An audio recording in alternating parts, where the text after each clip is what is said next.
Team Arun भूमि किसी भी प्रकार का जो गैम्बलिंग होता है उसका प्रोत्साहन नहीं करता है। लेकिन आपको बता दूं कि अभी ऐसे बहुत सारे ऐसे लोग हैं जो लॉटरी ड्रॉ के ज़रिए जो है सोसाइटी को चलाते हैं। केवल सोसाइटी ही नहीं है, उसी के ज़रिए लोगों को मेडिकल में भी हेल्प करते हैं। और आप सभी को बता दूं, आज मैं एक ऐसे जगह में पहुंचा हूं जहां पर आज एक बहुत ही एक सोसाइटी है जो कि बहुत काबिल तारीफ़ जो अपने समाज के लिए काम कर रहे हैं। आपको बताना बहुत ज़रूरी है। दरअसल ये सोसाइटी जो है निको पांगिन सोसाइटी ईटानगर है, जो अरुणाचल प्रदेश के जो हम बोलते हैं ना सोसाइटी रजिस्ट्रेशन एक्ट के तहत जो है ये रजिस्टर्ड है। और कई बार ऐसे भी होता है ना, कुछ सोसाइटी ऐसे भी होता है जो लॉटरी ड्रॉ करता है या फिर गिफ्ट कूपन जो है ऑर्गेनाइज किया जाता है। लेकिन हमारे लोग ये भी बोलते हैं कि हम किसी सोसाइटी को जो गैम्बलिंग करता है या फिर लॉटरी ड्रॉ करता है उसको प्रोत्साहन क्यों देंगे। लेकिन ये भी सोचना है कि कई बार ऐसे सोसाइटी होता है जो इसके ज़रिए जो है अच्छा काम करता है, और अच्छा काम करने वालों को हमेशा समाज में जो है आगे बढ़ाया जाना बहुत ज़रूरी है।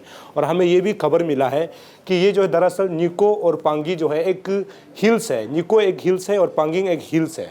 तो ये हिल्स के ज़रिए जो आलो जो हम लोग बोलते हैं ना, आलो ईस्ट जो है 31 जो एमएलए कॉन्स्टिट्यूंसी के अंतर्गत आता है। और ईटानगर में उसी कॉन्स्टिट्यूंसी के कुछ लोग, यहाँ पर 79 परिवार हैं, उन्होंने मिल करके एक सोसाइटी बनाया। मकसद यही है कि खास करके जो वहाँ से जो है आलो से उसी बस्ती से जो लोग आ करके यहाँ पढ़ाई करते हैं, अगर वो व्यवस्था नहीं कर पाता है तो उनको ये सोसाइटी जो है व्यवस्था देते हैं कि आपको आगे कैसे पढ़ाई करना है। ये पहली बात।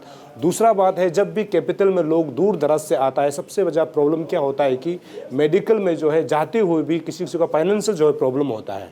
फाइनेंशियल ही नहीं, और कोई ऐसे परिवार भी होते हैं जिनके अपने घर यहाँ पर नहीं होता है।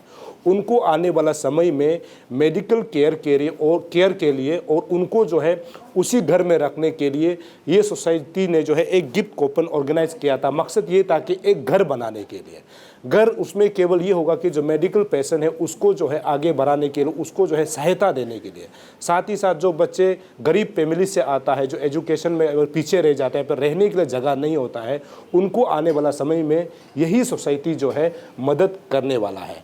और ये बहुत अच्छा खबर है। और ये भी खबर है कि आज के ज़माने में कोई अगर डेथ होता है, कई बार ऐसे होता है कि उस समाज के लोग ही उसी डेड बॉडी को उठाने के लिए डरते हैं या फिर उसको ले जाने के लिए भी डरते हैं। और यही सोसाइटी जो है अपने जगह के लिए एक एम्बुलेंस भी चला रखा है। लेकिन ये काबिल तारीफ़ है। दरअसल ये हम ये भी कह सकते हैं कि ये न्यूज़ आइटम तो नहीं है, लेकिन समाज में जो अच्छा काम करता है ना, उनको लोगों तक पहुंचाया जाना बहुत ज़रूरी है। और लोग जो है इसी सोसाइटी को जो है देख करके, इसी से कुछ सीख करके अपना अपना जगह में अगर इस प्रकार का सोसाइटी चलाता है तो मुझे लगता है अरुणाचल में किसी भी सरकार को डिपेंडेंट होने की ज़रूरत नहीं है, क्योंकि आप अपने समाज में ही कुछ सही काम करके अपने समाज को आगे बढ़ा सकता है। तो अभी हमको ये खबर मिला है कि ये निको पांगिंग जो सोसाइटी ईटानगर जो है, उनके पास एम्बुलेंस भी है। और जो लोग गरीब फैमिली से आता है ना, उनको जो है बहुत नॉमिनल खर्चा में, यानी जहाँ पर ज़्यादा पैसा ली जाती है उसमें जो है 50-50 करके पैसा ले करके उसका डेड बॉडी को घर तक पहुँचाता है। सोसाइटी के लोग ही एम्बुलेंस में जा करके घर तक पहुँचाते हैं, क्योंकि सोसाइटी को जब चलाता है तो कुछ नॉमिनल फी भी देना पड़ता है। अगर कुछ सोसाइटी अगर कुछ आप दोगे नहीं तो सोसाइटी भी कैसे आगे ग्रो अप करेगा। तो इसीलिए एम्बुलेंस अगर जहाँ पर अगर आपको घर तक पहुँचाने के लिए अगर 10,000 लेता है तो यही सोसाइटी जो है आपको 5,000 में उसी घर तक पहुंचाने के लिए लेगा, यानी नॉमिनल में जो दे सकता है। तो सोसाइटी जो काम कर रहा है ना, ये काबिल तारीफ़ है। तो इन्होंने जो है एक गिफ्ट कूपन ऑर्गेनाइज किया था। आज इनका जो है प्राइस डिस्ट्रीब्यूशन है। प्राइस डिस्ट्रीब्यूशन को बहुत खूबसूरत तरीके से किया गया। और अरुणाचल में जब भी गिफ्ट कूपन की बात करते हैं, ये सोचते हैं कि ये कमिटी या फिर कोई भी सोसाइटी है, ये गड़बड़ तो नहीं है या फिर इसमें कुछ गलत तो नहीं हुआ है क्या, ऐसे हमेशा सवाल उठते हैं। लेकिन आज इसको मैंने खुद गवाह इसका बना है और मैंने देखा है कि यहाँ पर जो है 10 ऐसे कंसोलेशन प्राइस दिया गया, जो कि 25-25 हज़ार रुपया का ये जो प्राइस था। दूसरा और तीसरा का भी प्राइस था, जिसमें जो है फर्स्ट प्राइज़ को जो है 10 लाख रुपया का इनाम दिया गया, और सेकंड प्राइज़ को जो है 2,50,000 और जो है थर्ड प्राइज़ को जो है 1 लाख दिया गया। तो ये जो उसको ऑर्गेनाइज करने का मकसद यही था कि ये सोसाइटी का जो है फंड को जो है रेज कर सके। अगर फंड अगर आने वाला समय में रेज होता है तो ये लोग जो है अभी कैपिटल कॉम्प्लेक्स में अपने सोसाइटी के लिए एक घर बनाएंगे। और ये भी खबर मिला है कि उन्होंने ऑलरेडी एक ज़मीन ले लिया और उसी ज़मीन में आने वाला समय में घर बनाएंगे। तो इसी समाज से, इसी सोसाइटी से जो लोग आता है एलोंग से, उनको प्रॉब्लम नहीं होगा।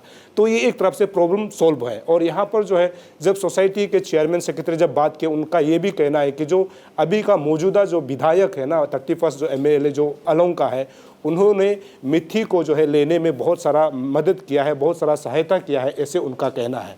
इसका मतलब ये है कि जो वहाँ का जो मौजूदा विधायक है, ये भी सोचते हैं कि अपने लोगों को जो है यहाँ पर कैपिटल रीजन में दिक्कत नहीं होना चाहिए।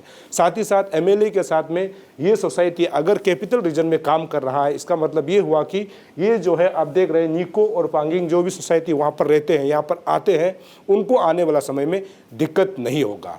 तो आज इसका जो है गिफ्ट कूपन प्राइजेस को जो है 10 कंसोलेशन प्राइजेस, उसके बाद फर्स्ट प्राइज, सेकंड प्राइज और थर्ड प्राइज को जो है यहाँ पर जो है डिस्ट्रीब्यूट किया गया और बहुत खूबसूरत तरीके से हुआ। यहाँ जो टिकट जिन्होंने लिया था, जरकर गामलिन को आप लोग जानते हैं। जरकर गामलिन एक समय अरुणाचल प्रदेश के मंत्री रहे हैं और उसी 31 आलोक के विधायक रहे हैं।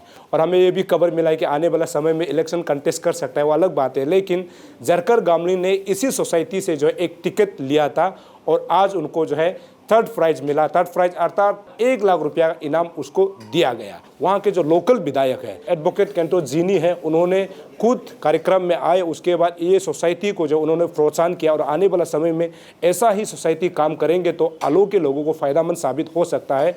उन्होंने मीडिया ब्रीफिंग करते हुए और दो लोगों को बात करते हुए कहा, निको पांगी सोसाइटी ने जो काम किया है वो सोसाइटी के लिए बहुत बढ़िया काम किया है कि ऐसा होना चाहिए।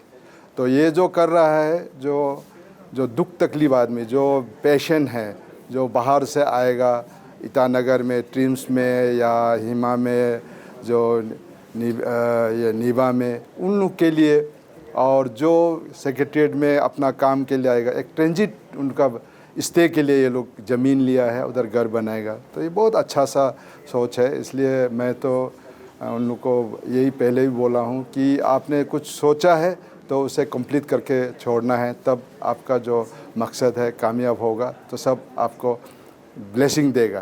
तो मैं तो आज थर्ड प्राइज़ विनर भी हूँ। तो अभी आपने एक देखा होगा सबका वो जो टिकट सेलर का नाम बोला है, मगर मेरा टिकट सेलर का नाम नहीं बोला है। मगर उसमें कमिटी आया था, निको पांगी कमिटी आया था, उन लोग ने हमको दिया था। तो मैं इसको सोचता हूँ ये एक आदमी का ब्लेसिंग नहीं है, वो निको पांगी जो सोसाइटी का जो ऑर्गेनाइजिंग सभी ने हमको ब्लेसिंग दिया है। जो भी हो अच्छा है, इसलिए शायद मुझे ये थर्ड प्राइज़ मिला होगा। तो मैं सोचता हूँ ऐसे, क्योंकि थोड़ा पहले हमारा एंकर ने भी ये बताया कि हाईएस्ट बुक टिकट टेकर तो ये है वो है बोला है, मगर हम तो हाईएस्ट नहीं है, हम 2 बुक ही लिया था, मगर उसमें से हम थर्ड प्राइज़ मिला, तो हम लकी सोचते हैं। थैंक यू इसमें टिकट कमिटी को जिसने हमको टिकट बेचा है, कम से कम थर्ड प्राइज़ वो बेचा है। पहले कोई वक्ता ने भी यही बताया कि यहाँ ऑर्गेनाइज़ किया तो मेंबर आदि स्पोक्स पर्सन को भी बुलाया, हर सोसाइटी से बुला के उन लोगों ने इसको ओपनली उसको ऑर्गेनाइज़ किया है, जो किसी को शक ना हो। तो मेरा हिसाब से जो भी किया है, जिस ढंग से किया है वो ठीक ही है, अच्छा किया है। क्योंकि आज तक तो ये नहीं बोला है कि ये रिज़ल्ट होने का बाद तो आज तक तो किसी ने कंप्लेन तो नहीं किया, इसका मतलब सही ढंग से किया होगा, तब जाके तो ये किया। और प्राइज़ देने के लिए सब आया, आज तो सुना नहीं कि इसने ये किया।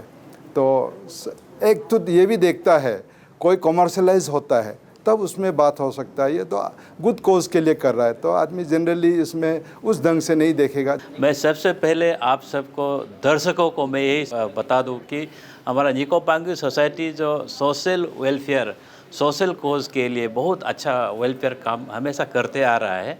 तो अब आपको मैं बता दूं कि ये सब हमारा निको पांगी सोसाइटी है कंप्राइजिंग ऑफ 3 विलेजेस मेंबर्स जो ईटानगर में सेटल है या कोई नौकरी करके रहता है, वो सब एक साथ मिल के ये हमेशा काम करता है। कोई हॉस्पिटल में बीमार हो उसको देखने जाते हैं, कोई जाके हमारा कॉफिन परचेस नहीं कर पाता है उसको कॉफिन परचेस कर देता है। तो ऐसे करते हुए एम्बुलेंस भी रखा गया है कि एम्बुलेंस भी फ्री ड्रॉप कर देता है जब मर गया डेड बॉडी को। तो लाइक दैट अभी इस बार ये लोग एक ज़मीन खरीदने का कॉज के लिए ये गिफ्ट कूपन रखा गया था। तो उसमें बहुत अच्छा से 100% बोले तो भी ठीक होगा कि टिकट सेल आउट हुआ। देन उसको जब ड्रॉ हुआ तो एक कम्युनिटी का सब लीडर लोगों को, टीसीएस का जनरल सेक्रेटरी हो और नीसी का एडवाइज़र और हमारा आदि का स्पोक्स पर्सन, गालो का प्रेसिडेंट, एशियर का, सबको बुला के जजेस के रूप में उसको बुलाए थे। तो अच्छे से कंडक्ट करके और ये लॉटरी ड्रॉ किया था। तो वो सब आने वाला लीडर लोगों भी बहुत सराहना किया था, अप्रिशिएट करके चला गया है। और मैं आशा करता हूँ कि कल को और आने वाले दिन को भी ऐसे लॉटरी कंडक्ट करते रहे हमारा NPSI। और दर्शकों से भी मैं ये गुजारिश करता हूँ कि आप जब भी टिकट करता है आप बेझिझक NPSI का टिकट ले दीजिएगा। और हम कोई उसमें आनाकानी कोई ऐसे खराब काम नहीं करता है। जो भी हो इस लाइक वाइट वाटर काम करते हैं, क्लीन है। तो इसीलिए मैं यही बोलता हूँ कि हमारा NPSI और जो भी एग्जीक्यूटिव मेंबर्स है बहुत सिंसियरली काम करता है। मैं आप सबको शाबाशी देते हुए और अप्रिशिएट करता हूँ। एंड आप टिकट जीता ज़रूर है, लेकिन आप सोसाइटी का योगदान हमारा लैंड प्रोसेस करने में भी बहुत बड़ा योगदान दिया है। इसके लिए भी मैं आप सबको सैल्यूट मारता हूँ और शाबाशी देता हूँ।